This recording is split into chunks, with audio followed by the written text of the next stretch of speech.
Thank you for watching Scary Bear Attacks. If you like this episode, please remember to hit the like button and leave a comment or two, then subscribe and click on the bell to receive notifications of whenever we release new videos. Also, please remember to share them to your social media.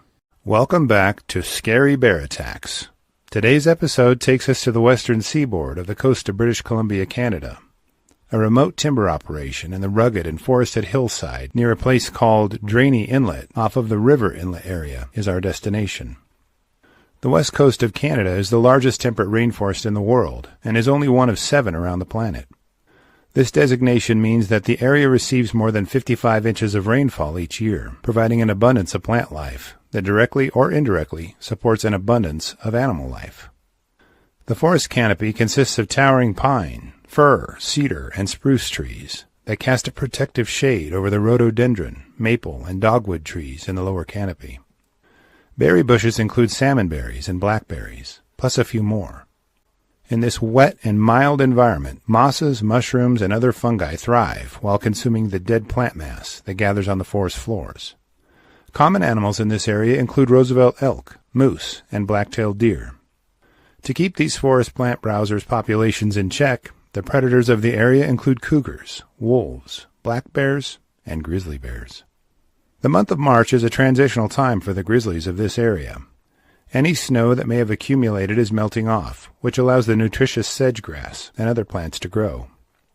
Feeding on spring sprouts is a vital part of grizzly seasonal cycles, as the grass provides needed vitamins and minerals depleted during hibernation, and the fiber in the grass cleanses their digestive system.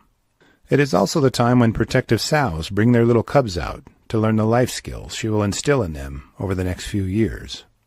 Sows are extremely protective during this time and are a danger to humans and male bears alike. When grizzlies emerge from their dens, they are essentially starving, having not eaten for months. Given that the salmon runs may be several weeks away, if they don't find food soon after emerging, they may not fatten up fast enough for the next hibernation. They depend on the forest for their livelihood, just like Ryan Arsenault did.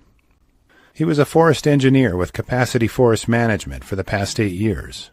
Ryan would spend part of his time working from the corporate office, but the rest of his time he was out at the remote logging camps, marking trees selected for harvest. He's from a small town on the east side of Vancouver Island called Campbell River, which is where his wife and 2 young daughters stayed. Ryan would happily reunite with his family when he wasn't working at the remote camps, but while he was out there, he worked very hard. In his role with the company, Ryan would assess the cutting zone, which is the portion of the forest the company was targeting to pull timber from. After that, he would go through and paint or tape tree species that the timber company was permitted to harvest. The company placed a lot of trust in Ryan, and he was considered part of the heart and soul of the organization. It is hard to imagine that such a beautiful place would present or conceal any danger, but Ryan and his logging teams routinely ran into black bears and grizzly bears. The bears never seemed interested in being around people, and if you saw them at all, you saw them leaving. They simply had too much food in their habitat to even consider stalking a human being, which would be far from their typical fare in the forest. At around 10:30 a.m. of March 22nd, 2017, Ryan worked his way through a stand of trees as he maintained visual contact with his 4 other crewmen. Company policy required a close working distance to prevent injuries and ensure their workers were safe and accounted for. The crewmen hadn't noticed anything out of the ordinary. They heard no growls or roars. There were no grizzly tracks or scat that they found. None of them saw the enraged grizzly that appeared out of nowhere, only a few yards from Ryan. As soon as Ryan saw the grizzly, he hid behind the only tree he could find, which is a very small pine tree. Ryan tried to startle the angry bear by yelling and screaming at it as it approached him. Nothing Ryan could do seemed to dissuade the grizzly as it charged toward him. He lifted his heavy logging boots and kicked the grizzly right in the muzzle, but all that did was give the bear Ryan's right leg to pull him down with. The bear drove him onto his back before any of the other crewmen could react. The other loggers looked on in horror as the bear clamped onto Ryan's lower right leg, shattering his fibula bone as it did so in a single bite. The grizzly quickly switched its attack to Ryan's head and tore a huge gash across his scalp. Ryan threw his hands up around his head, hoping that the bear would spare him any more pain. Bears aren't known for acknowledging the pain of their prey, though. The grizzly drove its enormous canines right through Ryan's wrist as he feebly tried to protect his skull from being crushed. The entire time the bear was breaking Ryan's bones and tearing his flesh with its jaws, its claws were raking him all over his upper torso. Fortunately for him, his thick work vest bore the brunt of nearly all of it and spared him additional trauma. The 5 lumber workers were not unprepared for this. The company issued them bear spray to use in just this kind of instance. It just happened so quickly that they couldn't respond before the bear inflicted crippling damage on Ryan's body. As the others watched Ryan scream and fight with the grizzly, one of them dug through the pocket of a small pack, searching for the bear spray. Once he took hold of it, he let out a primal holler as he ran toward the bear while directing the orange cloud into the bear's face. As soon as the bear lifted its head from Ryan and its nostrils and eyes filled with the bear spray, it began coughing and gagging. The bear spray had a potent and immediate effect on the bear as it broke off the attack on Ryan and took refuge in the nearby brush. His fellow crewmen rushed to Ryan's side as he lay on his back in obvious and severe pain. The large laceration on his scalp poured blood, and the injuries to his wrist and lower right leg left his limbs non-functional and bent abnormally in places. After quickly assessing Ryan's injuries, the other crewmen radioed their base and requested a helicopter to his location. They administered first aid as best they could while they waited for its arrival. Given the rugged and steep terrain, the helicopter couldn't land near Ryan, so they carried a stretcher downhill for 3 hours to get to him. As the first aid crew approached Ryan's location with the stretcher, the grizzly emerged from the brush and charged toward them. There were several men in this group, and that seemed to be a good reason for the grizzly to break off its attack on them. It seemed confused as it turned back into the brush and disappeared. The medical team loaded Ryan onto the stretcher after checking out his wounds. The helicopter immediately flew Ryan to the medical center at Port Hardy, where he received a blood transfusion, as well as staples to close the gash on his scalp. Shortly after that, he was flown to the Victoria General Hospital in Victoria, BC, for antibiotic treatment and further surgical repair to his broken bones and shredded tissues in his arm and right leg. The medical staff at both facilities described Ryan's wounds as major injuries and very serious. Ryan had a prolonged recovery, with many months of painful and difficult physical rehabilitation before regaining basic function and use of his injured arm and right leg. I could find no source indicating if Ryan terminated his employment with the logging company, so it's assumed that he remained with the organization. Immediately after the bear attack, Capacity Forest Management worked with wildlife officials to deploy a specialized predator attack team to conduct an investigation. They could not locate the bear, as it had fled following the second attack on the crewmen. The logging company acted very quickly in response to the attack by providing trauma counseling to the crewmen. Ryan's family had some difficulty in dealing with the implications of his grizzly attack, but were comforted by the knowledge that he would survive. If the timber company hadn't taken the proactive steps of training their loggers how to handle confrontations with wildlife and how to dispense bear spray, Ryan's situation may have easily ended in his death. A company spokesman stated that this was a purpose-driven bear that had a reason for being where it was. This ominous statement shed light on what they believed was the nature of the attack. They expressed gratitude for the brave response of Ryan's fellow crewmen and that the bear was unable to get his head in its mouth as it tried to do. British Columbia Conservation Service officer Scott Norris described the attack as a major attack and stated that it wasn't cut and dry in terms of what would be the response to the bear's behavior. A biologist who specialized in carnivores was consulted to understand the bear's behavior. He noted that given there were no cubs observed during either of the bear's attacks on the crewmen, it is doubted to be a sow protecting her cubs. A further assumption was made that it was the same bear that attacked Ryan as well as charged the rescue party. They concluded that bears don't typically hunt humans, so jumping to the conclusion that it attacked out of hunger may be an errant decision. The Ministry of Environment decided after much consideration that the bear was acting defensively and that it would not be destroyed. It didn't try to claim Ryan as its food cache and didn't return to the attack site. But this was biased based on the intervention of his co-workers. The bear may have returned had they not intervened in such a powerful and brave manner. They decided to let it live and hope it would have no further hostile interactions with humans. In 2018, authorities estimated that there were 14,925 grizzlies in all of British Columbia. Now that seems to be a pretty precise number to me, and I have to wonder about the methods they used to arrive at this tally. In the year 2015 alone, there were 4 grizzly attacks on humans. Since 1984, there have been 6 human fatalities due to grizzly bear attacks and 94 injuries recorded in British Columbia alone. That roughly calculates out to 1 human fatality every 6.2 years, and about 2 injuries each year from grizzlies. After reviewing the details of Ryan Arsenault's grizzly bear mauling, I'm left with a few questions for you. Do you think that bear attacked out of predatory or defensive motives? Given the speed of the attack, do you think a firearm would have prevented this attack? Are you surprised that the logging company didn't provide shotguns loaded with slugs as well as bear spray for the crewmen's safety? Why do you think there are so many bear attacks on loggers? I'll gladly read and respond to your thoughts, so please post them in the comments section below, and let's talk about it. Welcome back to Scary Bear Attacks. Today's episode takes us to familiar territory, a place where bears can be very angry if they are disturbed, surprised, or just having a bad day. Well, I guess that describes anywhere that bears reside, so specifically, we are going to the Madison Valley in western Montana. This area may sound familiar if you have watched our episode regarding the fatal grizzly mauling on Charles Moss, because it happened only a few miles away. The Madison Valley is just across the good side of the border of Idaho and Montana, and is within the greater Yellowstone ecosystem, which sprawls across the northwest corner of Wyoming, the southwest corner of Montana, and the northeast corner of Idaho, well past the park boundaries. In this area, the needs of people and bears are precariously balanced by regulations, laws, and constraints on human activity.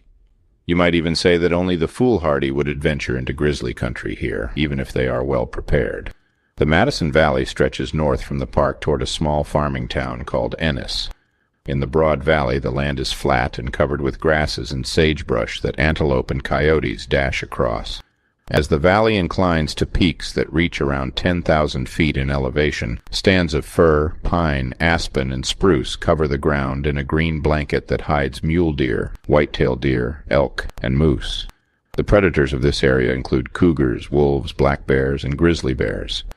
To clarify the difference between a brown bear and a grizzly bears are brown bears, but the name is typically used to reference smaller and more aggressive inland brown bears, who usually do not have the benefit of a seasonal salmon run to fatten up like the coastal brownies do along the west coast of Canada and Alaska.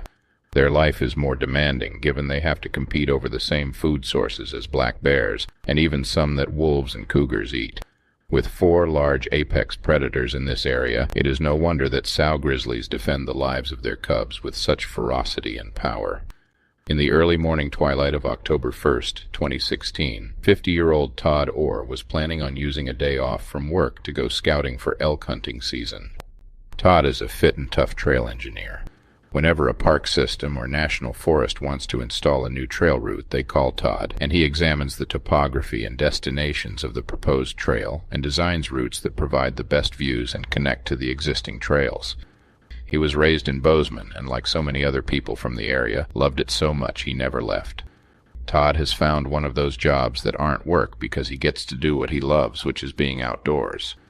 He is an avid hunter and fly fisherman and hikes for relaxation and exercise. His job allows him to pursue his favorite pastimes, which include designing and building custom knives. On his scouting excursion, he was packing a 10mm pistol and his bear spray because he is a realist and knows that a bear can be anywhere in this area.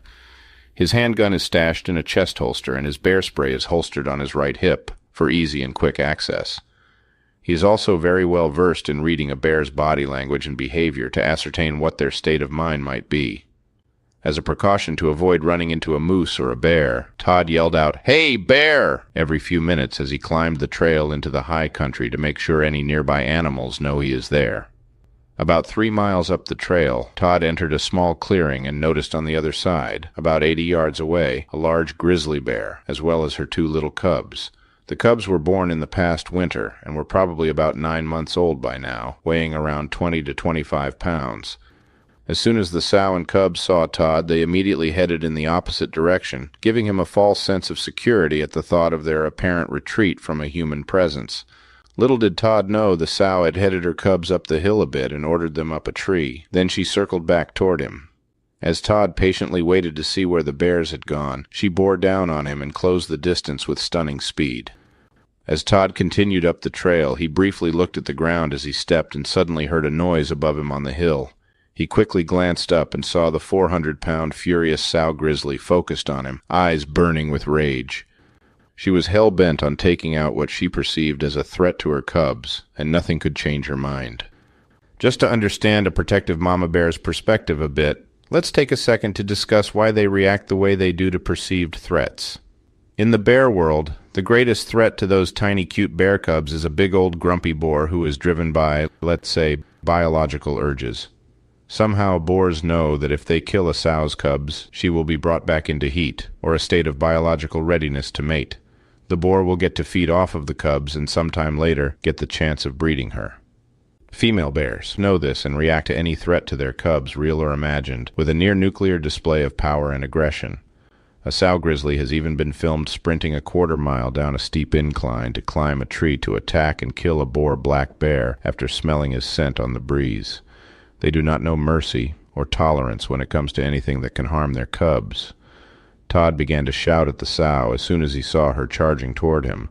Hoping she may have misunderstood what he was, he waved his arms and yelled to show her he was a harmless human and not a threatening boar. Well, Todd didn't get to wave his arms more than just a few times before he realized this sow was not bluff charging. When a bear bluff charges, they tend to bounce and peek at what they are headed toward, as if searching for more information. When a bear is not bluff charging, their eyes are fixed on their target and there is no hesitation in their approach. He quickly reached down to pull out his can of bear spray and flicked the trigger guard off in a practiced motion. Bear spray manufacturers recommend discharging the noxious cloud of irritant when the bear is within 25 to 35 feet for optimal effect. Todd estimated that he discharged his bear spray when the sow was 25 feet from him. He watched as the orange cloud billowed from the canister and settled into a hazy layer of hopeful protection between him and the sow. Hoping and expecting, but really hoping that the bear would get a snoot full of that cloud and decide she didn't want to mess with anything that painful. Todd's hopes were terrifyingly dashed when the sow blurred right through the cloud as if it wasn't there. The bear spray had no immediate effect on the sow, and she shoved Todd to the ground. Todd knew he had to protect his neck and head most, and curled up into a ball with his hands covering his neck.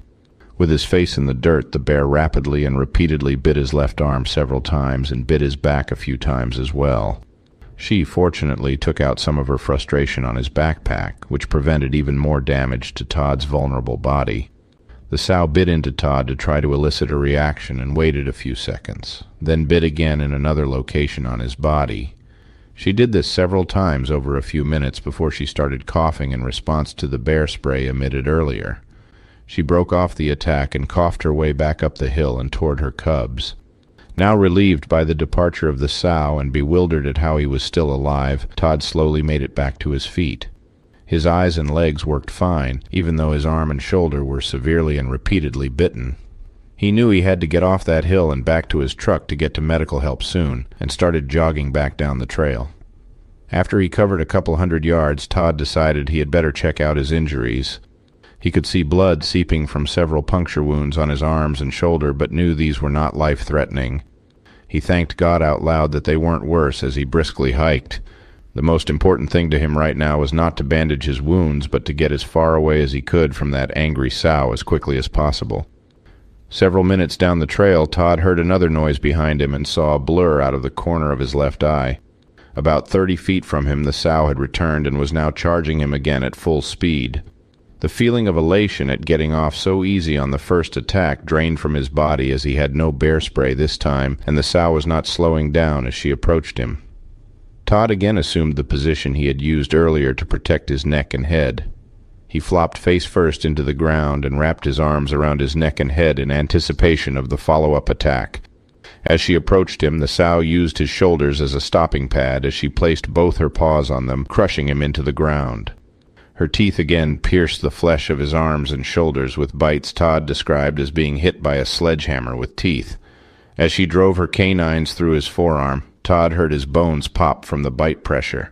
Everything from the point of the bite to his fingertips went numb and limp, flopping uselessly as he struggled to cover himself.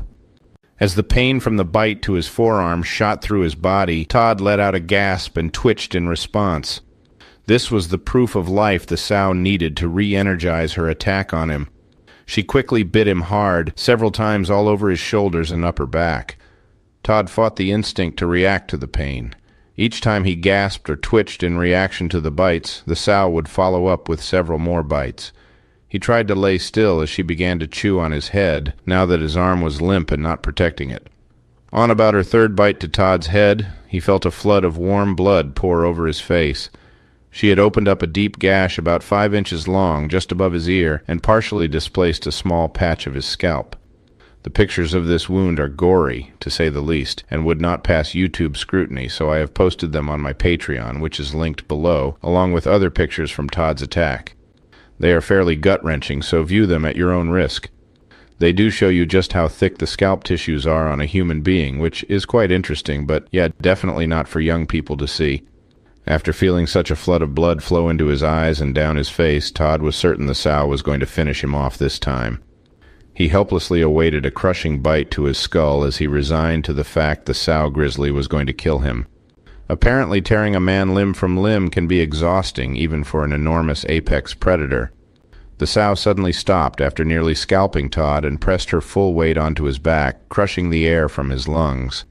He knew if he so much as twitched, she might renew her attack, so he laid still, listening to the silence interrupted only by the sounds of the sow breathing heavily and sniffing him. Her warm breath pelted the back of his neck rhythmically as she assessed if Todd was dead and the threat to her cubs ended. Her paws were pressed into his lower back, and he could feel them digging into his flesh as she angrily watched him for any sign of life. The putrid scent of the sow filled Todd's nostrils and made resisting any movement even more difficult. The sow remained positioned this way over Todd for about 30 seconds. As suddenly as she appeared, she disappeared. Undoubtedly, concern for her cubs had changed her focus now that Todd had ceased all movement. She had proven her point to Todd and any boar grizzlies that may have seen her violent intent to protect her cubs. Todd wanted to see where the sow was, but was too afraid to move. His eyes were full of his own blood, which completely obscured any detail in his vision. He knew he wouldn't survive a third round with the angry sow and slowly maneuvered his arm beneath his chest in search of his 10mm pistol. It was gone. Wiping the blood from his eyes, Todd lifted his head, searching for the solace of knowing the sow had, in fact, finally left him. He searched the ground around him and located his pistol still in its holster only 5 feet away. During the attack, the sow had cut the binding to his holster, holding it to his chest, allowing it to tumble the short distance. His backpack was mutilated and served as a harbinger of the damage that would have otherwise been done to his back. Todd quickly gathered up his scattered belongings and resumed his descent toward his truck. Blood poured from the gash above his ear and the 25 other bites all over his body. He knew he had about 45 more minutes of hiking before reaching safety and determined that he wasn't about to let himself bleed out without trying to make it. He resumed alternating between brisk hiking and jogging back down the trail. When Todd reached the trailhead, he could see another vehicle parked near his own. His mind immediately jumped to the thought of that person also running into the angry sow. He had the wherewithal to pull out his cell phone and immediately record the results of the day's adventure on it as he dripped blood all over the cab of his truck. A short distance down the road, Todd approached a rancher. He waved the rancher down and asked him to call the hospital to let them know he was coming and would need immediate medical care. Just to prove how tough he was, Todd called his girlfriend as soon as he got reception on his cell phone. He calmly asked her how her day was going and asked her if she wouldn't mind bringing him a change of clothes to the hospital. When Todd pulled up to the hospital, he was met by a full medical team as well as a police officer. He asked the officer to open his truck door, put his truck in park, and unfasten his seatbelt, since his left arm was numb and useless. The officer was glad to see that through it all, Todd had still remembered to buckle his seatbelt.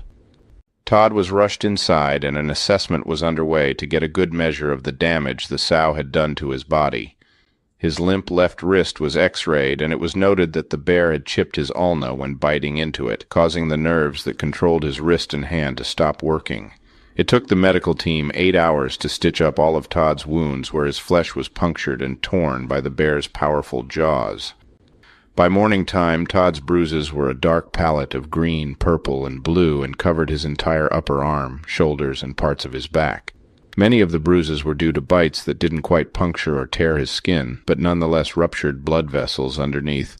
Dark bruises in the shape of bear paws had emerged from where the bear stood on his back while waiting for him to move. From being crushed into the ground by the sow, Todd had bruises all over his face and chest as well. In typical tough Montanan fashion, Todd described the day's events as not his best day and expressed gratitude at being alive to share this moment with his loved ones. Madison County Sheriff Roger Thompson urged Todd to buy a lottery ticket, stating that luck had to be on his side to survive 2 bear attacks on the same day. Sheriff Thompson likened Todd's attack to being struck by lightning twice on the same day. Todd's girlfriend added to the comedy by stating that it looked like he had gutted an elk in the driver's seat of his truck. Todd Orr did everything he was supposed to do, right down to having the discipline and self-control to lay still while being bitten 25 times by the angry sow. Todd was grateful that there was no one else with him when he encountered the sow and her cubs. He knew he would do anything to protect his friends, just like that sow had risked her life defending her cubs. Todd is committed to continue hiking and hunting as soon as he is recovered from his injuries. He even went out fly fishing while his left arm was still in a splint. In the episode regarding Bram Schaefer's grizzly bear attack, while he was elk hunting with his father, the toughness of folks from Montana was showcased, and Todd Orr's attack reinforces just how tough they are. Regarding the sow and her cubs, there was a brief discussion amongst the officials on what action they should take to address her aggressive behavior. I could find no source indicating that she and her cubs were ever pursued, collared, or killed, and assume she was left alone to raise her babies in peace. After reviewing the facts surrounding this episode, I'm left with a few questions for you. Was it the same bear that attacked Todd twice, or did he run into a second angry grizz? Do you think that Todd deployed his bear spray at the correct distance, or did he deploy it too early? Do you think the bear took it easy on Todd, or was she trying to kill him? Are you surprised the bear attacked him again after being sprayed with bear spray? Do you think the angry grizz followed Todd down the hill to attack him again, or did they simply cross paths again, causing the second attack? Finally, which one do you think would be worse to deal with, an angry sow grizzly protecting her babies, or a tough Montanan who would take a licking and keep on ticking? I will be glad to read and respond to your thoughts, so post them in the comments section below and let's talk about it.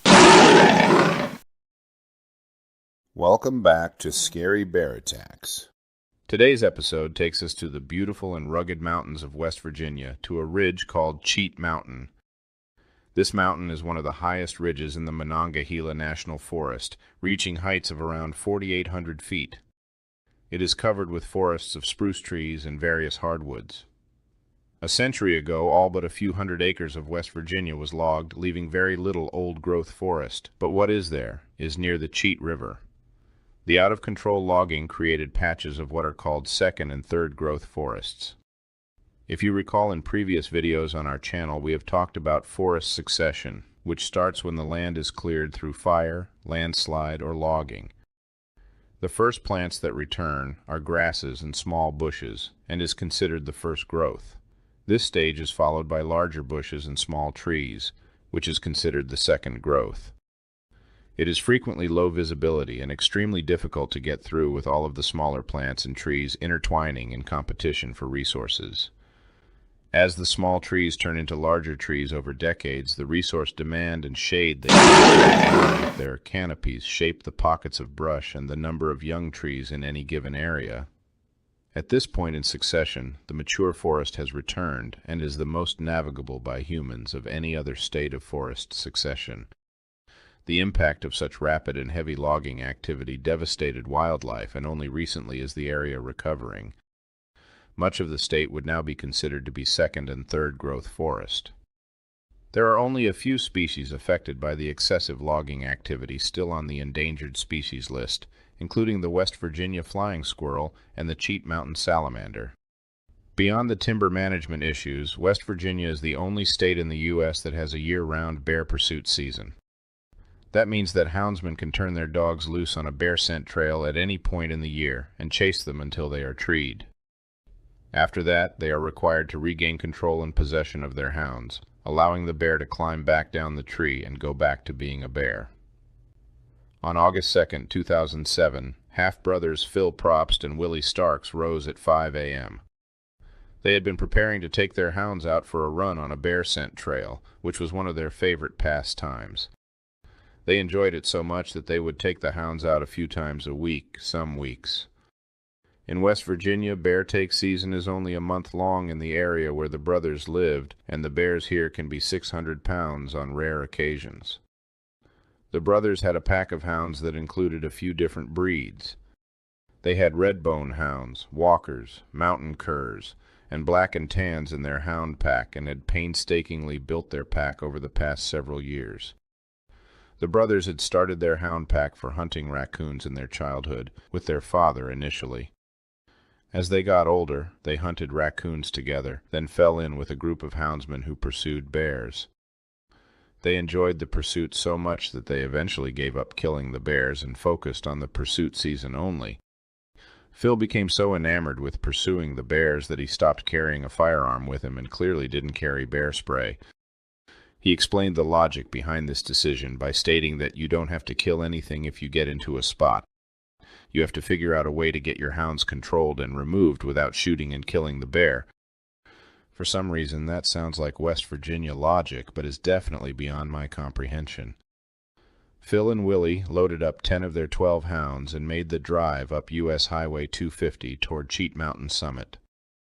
When they arrived at the turnoff that goes to Godneer Knob Fire Tower, they took their hound with the best nose and chained him to the top of the kennel, mounted in the back of their truck. Their usual practice is to slowly drive down the road, allowing the dog on the top of the kennel, called a strike dog, to get a great position to sniff the air as they went.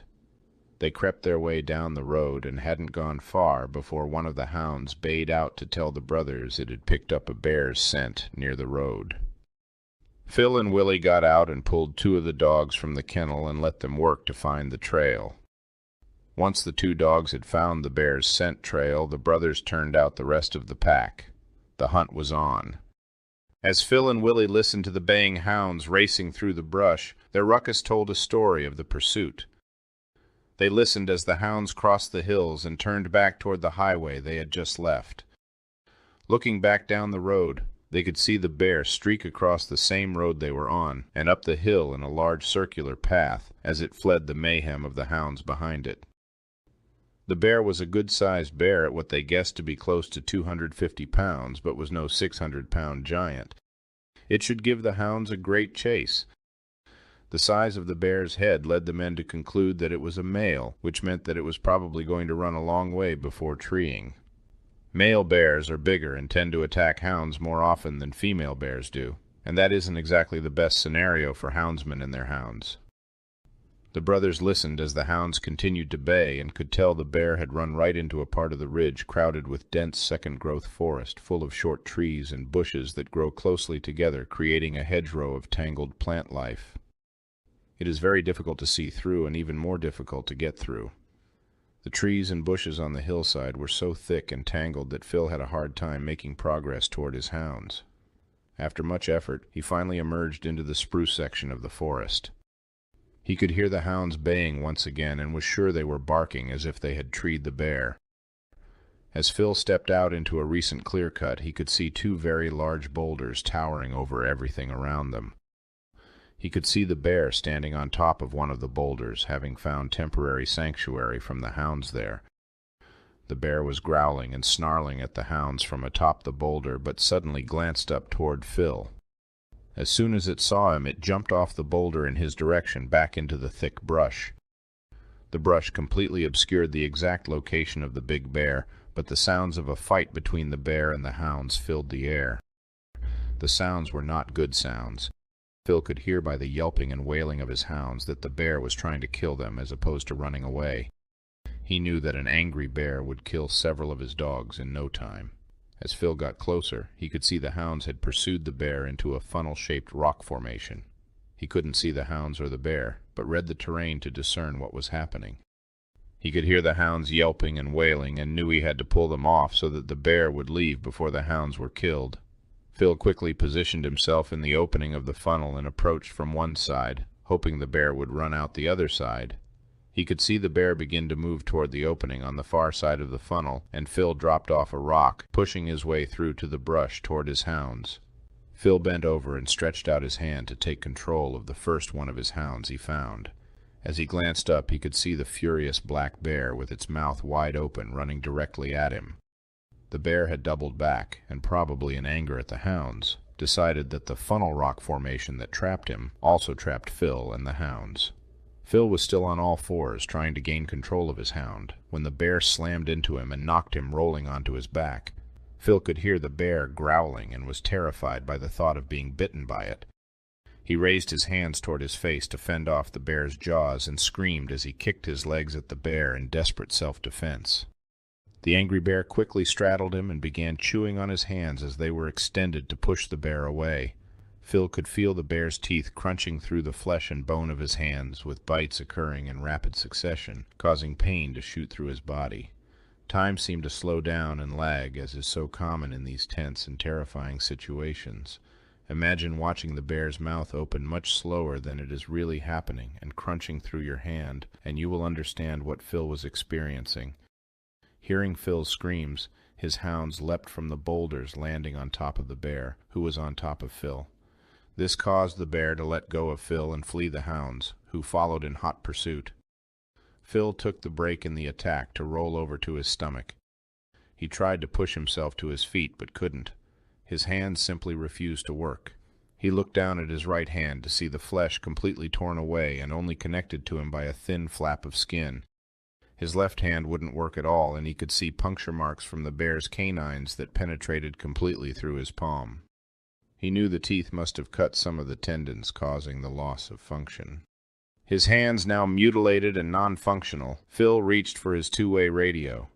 He knew he had to get Willie up here to help him get through the tangle of the second-growth forest he fought through on his way in, as it would be too difficult by himself.